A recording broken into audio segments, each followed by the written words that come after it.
que estamos haciendo con este pacto por la tierra y la vida, que no es un pacto del gobierno nacional, que es una ruta que acompaña al gobierno entre quienes han solicitado recuperar, restaurar, reivindicar, redistribuir la tierra. Un pacto que hoy sella, después de 52 años, el cierre de ese acuerdo de unos pocos por quitar la tierra y por no volver a hablar de la reforma agraria en Colombia y convertirlo y resignificarlo para hacer de la vida, para hacer de la tierra, para hacer del derecho a la alimentación una apuesta conjunta y un llamado estratégico. Y debemos decir, como gobierno nacional, que ese pacto es para nosotros el inicio de la transformación, el inicio de la reforma agraria, el inicio de los cambios estructurales que requiere la inequitativa estructura social y agraria en Colombia. Y en estos 3 años, de la mano con el campesinado, de la mano con los pueblos indígenas, de la mano con las comunidades negras, de la mano con el estudiantado, con la clase obrera, con los trabajadores y trabajadoras de Colombia, podemos decir que hemos tenido logros muy importantes. Hemos entregado, como no se había hecho antes, tierras al campesinado. Hoy tenemos en la gestión del Fondo Nacional de Tierras más de 550.000 hectáreas. Hectáreas que vienen del proceso de adquisición por oferta voluntaria como parte de un acuerdo nacional por la redistribución, pero también del ejercicio que se había olvidado de los procesos agrarios, de la recuperación de baldíos, de los deslindes de tierras de la nación y de la extinción agraria. Y reconocimos en este gobierno, como no se había hecho en los 30 años de la última reforma agraria en este país, las zonas de reserva campesina. Hemos reconocido ya 13 para tener un total de 19 zonas de reserva campesina, territorios que bregan por la vida, territorios que producen alimentos.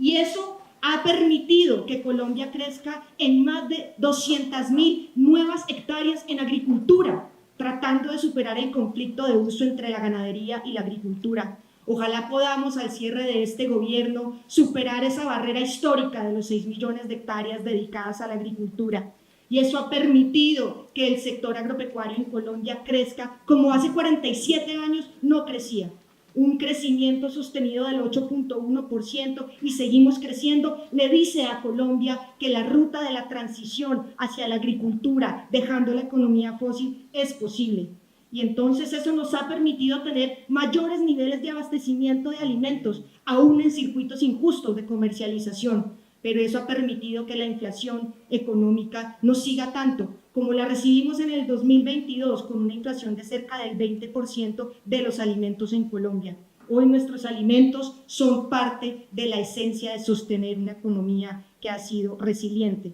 Y eso lo hemos logrado porque hemos vuelto a poner en la agenda pública la reforma agraria. Aquí, profesor, nos habían dicho que no había que hablar de redistribución y hoy, como lo han dicho sus palabras, creo que el país asume la necesidad de redistribuir la tierra como parte esencial de la transformación de Colombia. Y esto que hemos hecho en el gobierno resulta insuficiente, porque la deuda histórica del pueblo colombiano, de la reforma agraria, del desarrollo rural, es sin duda una de las más grandes que tiene la agenda pública. Y por eso el Pacto por la Tierra y la Vida es un acuerdo para empujar en lo que resta de este gobierno y durante 10 años la agenda más profunda, deliberativa, democrática y progresista para que Colombia pueda redistribuir, recuperar, restaurar y darle al campo colombiano una opción de vida cierta. Para que Colombia sea el ejemplo de que los sistemas agroalimentarios pueden ser justos, pueden ser resilientes y pueden ser sostenibles y que con ellos podemos avanzar frente al cambio climático, frente al hambre en el mundo y en lo fundamental para un país como el nuestro, en construir la paz, la gobernanza y la tranquilidad en el campo. Y por eso el encuentro de la academia hoy, de quienes están dedicados a la investigación, con una decisión cierta de acercarse a las comunidades, a la realidad, una investigación activa, una investigación colectiva, la construcción de ese pensamiento crítico de forma amplia, dialogante, para enseñar a las comunidades, pero también para aprender de ellas, para decirle al país que podemos construir conocimiento y que ese conocimiento es la base esencial para que lo que hemos logrado no se pierda y para construir ese plan decenal que nos permita decirle a los gobiernos que sigan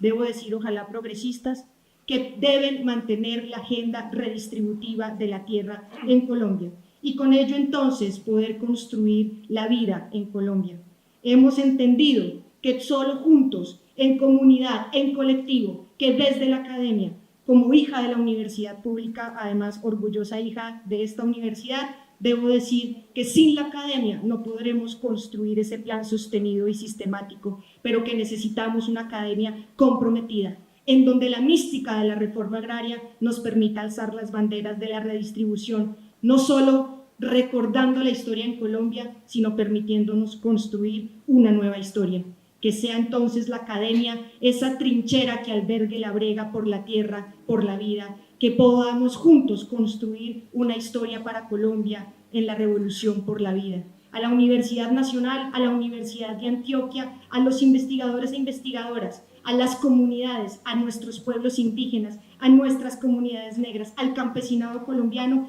el mayor agradecimiento desde un gobierno que, como lo hemos venido diciendo con el ministro Daniel, con la ministra Yesenia, está de cara a las necesidades, comprometido en las calles y diciendo, como esperamos que así sea en la consulta, siempre sí a la vida. Muchísimas gracias.